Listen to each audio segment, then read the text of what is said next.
গত এপ্রিল মাসে বাংলাদেশের পণ্য যুক্তরাষ্ট্রের বাজারে রপ্তানির ক্ষেত্রে 37% শুল্ক আরোপ করে ট্রাম্প প্রশাসন। পরে সেটি 3 মাসের জন্য স্থগিত করলেও 10% শুল্ক বসানো হয়। এবার সেই 3 মাসের সময়সীমাও শেষের পথে। এবার বলা হচ্ছে এই শুল্ক হবে 35%। প্রশ্ন হচ্ছে এই শুল্ক আরোপের ফলে বাংলাদেশের পোশাক খাতে কি ধরনের প্রভাব পড়বে? বাংলাদেশ কি তবে যুক্তরাষ্ট্রের বাজার হারাতে যাচ্ছে? সার্বিক বিবেচনায় বর্তমান পরিস্থিতিতে বাংলাদেশের করণীয় কি? এসব বিষয়ে জানাবো আজকের স্টার এক্সপ্লেইনস উইথ আহসানে। ট্রাম্প প্রশাসন বাংলাদেশি পণ্যের উপর 35% হারে শুল্ক আরোপ করায় যুক্তরাষ্ট্রের বাজারে বাংলাদেশি পণ্যের প্রতিযোগিতা সক্ষমতা কমবে, এটি সত্য।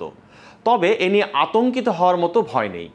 বাংলাদেশের মোট রপ্তানি আয়ের 20%-এরও কম আসে যুক্তরাষ্ট্র থেকে। সেই তুলনায় বাংলাদেশের জন্য গুরুত্বপূর্ণ বাজার হলো ইউরোপের বাজার। ইউরোপের বাজারের সাথে তুলনা দেওয়ার কারণ হলো যুক্তরাষ্ট্রের বাজারকে ধরতে যেয়ে এমন কোনো কাজ করা যাবে না যেন ইউরোপের নীতি নির্ধারকরা আমাদের সাথে নেগোসিয়েশনের কোনো সুযোগ নিতে পারে। যুক্তরাষ্ট্রের বাজারে বাংলাদেশের রপ্তানির বড় অংশই আসে পোশাক রপ্তানির মাধ্যমে। আর বাংলাদেশি পণ্যের দাম তুলনামূলকভাবে কম হওয়ায় বর্তমানে অন্য কোনো দেশ এই ক্ষেত্রে বাংলাদেশের তেমন কোনো সমকক্ষ নয় বললেই চলে।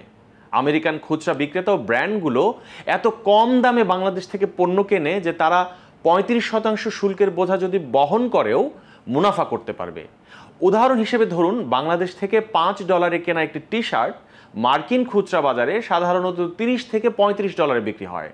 অর্থাৎ বাড়তি শুল্ক যোগ হলেও যুক্তরাষ্ট্রের খুচরা বিক্রেতারা পণ্যের দাম সামান্য বাড়িয়েই এসব পণ্য বিক্রি করতে পারবে এবং তাতেও তাদের মুনাফা থাকবে। ফলে সেখানকার ভোক্তাদের মধ্যেও খুব একটা প্রভাব পড়ার কথা নয়। এ অবস্থায় তারা বাংলাদেশ থেকে পণ্য কেনা অব্যাহত রাখার কথা। আর সাধারণত শুল্কের বোঝা আমদানিকারকের উপর পড়ে, বাংলাদেশি সরবরাহকারীর উপর নয়। তবে সেক্ষেত্রে বাংলাদেশি উৎপাদকদেরকে শক্তভাবে নেগোসিয়েশন করতে হবে। কারণ গত এপ্রিলে শুল্ক ঘোষণার পর থেকে সরবরাহকারী, কাপড় প্রস্তুতকারক এবং খুচরা বিক্রেতাদের মধ্যে শুল্কের খরচ ভাগাভাগির একটি নতুন মডেল তৈরি হয়েছে।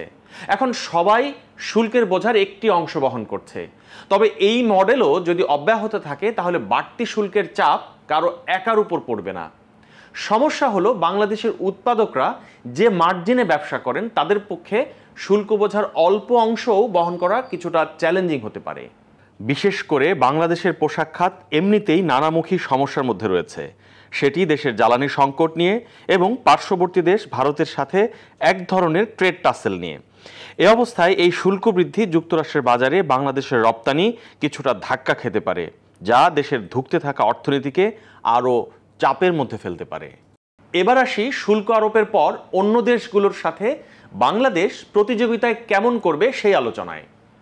ট্রাম্প প্রশাসন ভিয়েতনামের উপর 20% শুল্ক আরোপ করেছে। তবে চীনের পণ্য ভিয়েতনাম হয়ে যুক্তরাষ্ট্রে পাঠানোর কৌশল বন্ধ করতে ভিয়েতনাম থেকে ট্রান্সশিপমেন্ট হওয়া পণ্যের উপর 40%-এর মতো চড়া শুল্ক রয়েছে, যা বাংলাদেশের উপর আরোপিত শুল্কের চেয়েও অনেক বেশি। ফলে যুক্তরাষ্ট্রে চীনের বাজার হারানোর প্রবল সম্ভাবনা রয়েছে, যেটি আবার বাংলাদেশের জন্য নতুন সুযোগ তৈরি করতে পারে। কারণ ভিয়েতনামের উৎপাদন অলরেডি স্যাচুরেটেড, অর্থাৎ তারা এরই মধ্যে তাদের সক্ষমতার প্রায় সবটাই উৎপাদন করছে। অন্যদিকে ভারত আলোচনার মাধ্যমে যদি শুল্ক ছাড় পায়ও যুক্তরাষ্ট্রের বাজারের চাহিদা মেটানোর সক্ষমতা ভারতের নেই।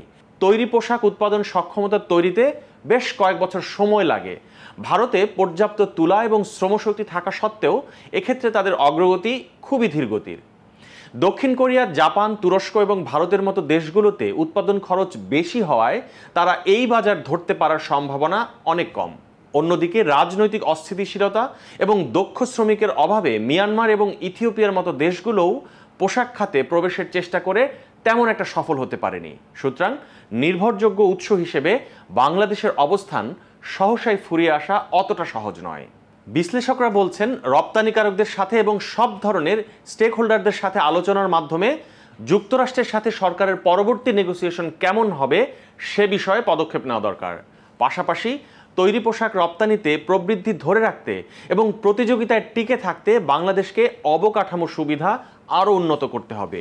পূর্ণ সক্ষমতায় উৎপাদন এবং কম সময়ে পণ্য পাঠাতে উন্নত বন্দর ব্যবস্থাপনা, নিরবচ্ছিন্ন গ্যাস ও বিদ্যুৎ সরবরাহ এবং সমন্বিত লজিস্টিক নিশ্চিত করা জরুরি এবং দেশের ভিতরে উৎপাদকরা যেসব সমস্যার মধ্যে পড়েন সেগুলো সমাধান করা দরকার, যেন তাদের ব্যবসার খরচ কমে এবং রপ্তানির বাজার ধরে রাখতে পারেন।